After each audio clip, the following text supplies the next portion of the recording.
Hello there, Lego here. On our rotation of trials, today it was Rise of Tiamat.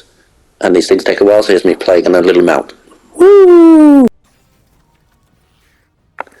Like all the training runs, I go into buff loadout. You can see we take my consumables there, just to help people get further and learn mechanics. First phase, kill ads as quickly as you can and then take your assigned gem. If you have trouble locating your gem, it's the same as what is on the door above when you first enter. If you're new to Tiamat, it's always best to proc your gem after you get it. This makes sure everyone knows you have it and they feel a little bit safer. And if people don't, just tell them it gives you an extra 200% damage buff. On Severin, it's best to proc all your mounts, artifacts and dailies straight away. This maximises your damage.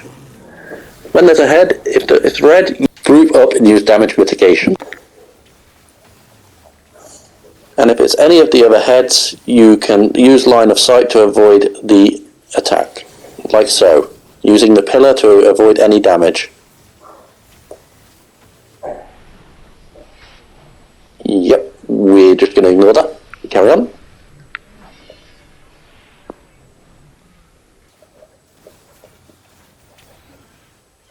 You can use this safe spot just here to avoid any damage from the head, but please get out, otherwise you will die again.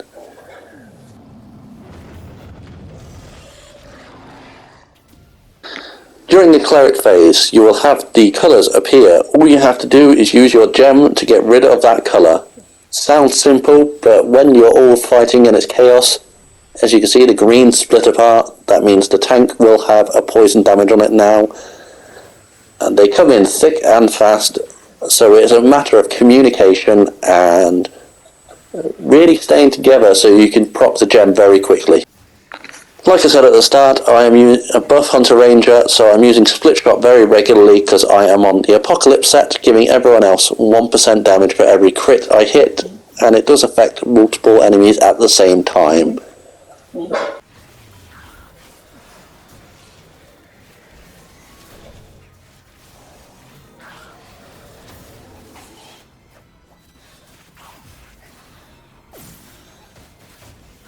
And if it needed to be said, control wizards are amazing at this phase for their control and grouping of the enemies.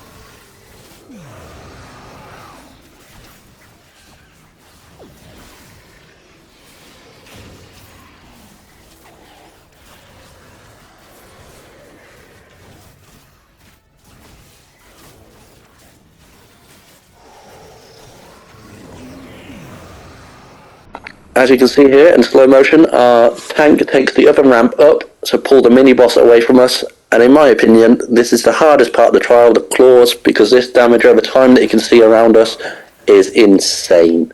Good job to Cleric for keeping us all alive here, especially when we had to slow down because the other team was a little bit slower than us. And here's where the mechanics slightly change for a bit. When the heads appear, you'll only get those two coloured gems spawning. So at the moment, blue and red are active, so we'll only have to activate blue or red gems when the time is right. As shown in a few seconds when the red appears on me.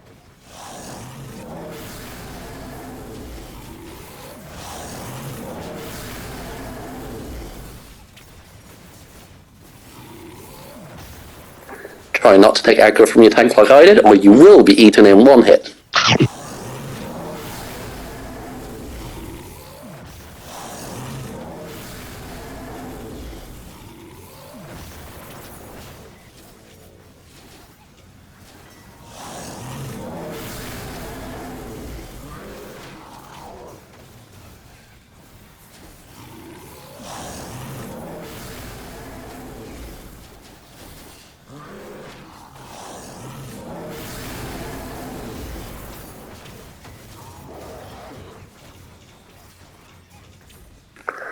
Sometimes it's beneficial when you kill a head just to wait until the other team have finished theirs.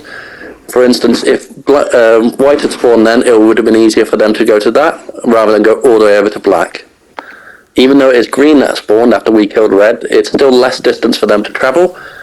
And like I said before, now that the black and green heads are in play, all that's needed is a black and green gems for these two heads.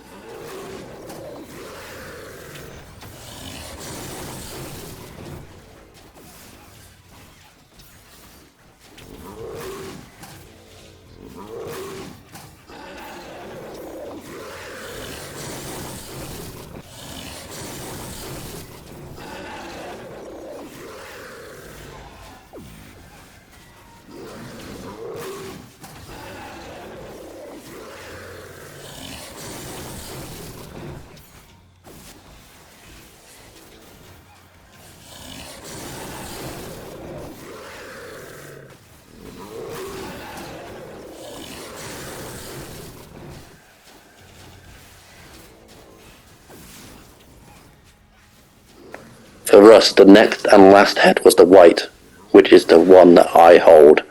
No pressure at all then.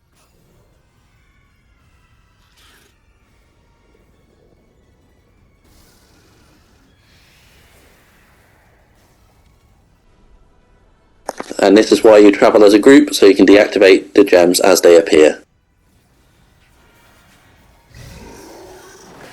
Okay, final head. His eyes are glowing white. It means he's going to do the mechanic in a few seconds. I'm ready, I'm prepared, everyone's together, and... No, why are you split?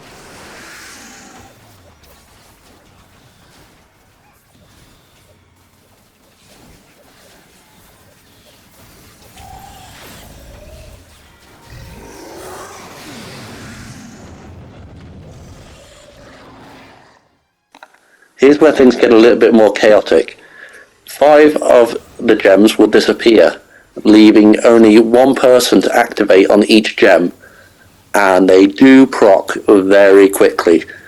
The best advice is to huddle, like little penguins, huddle, and just pray that the person activates in time.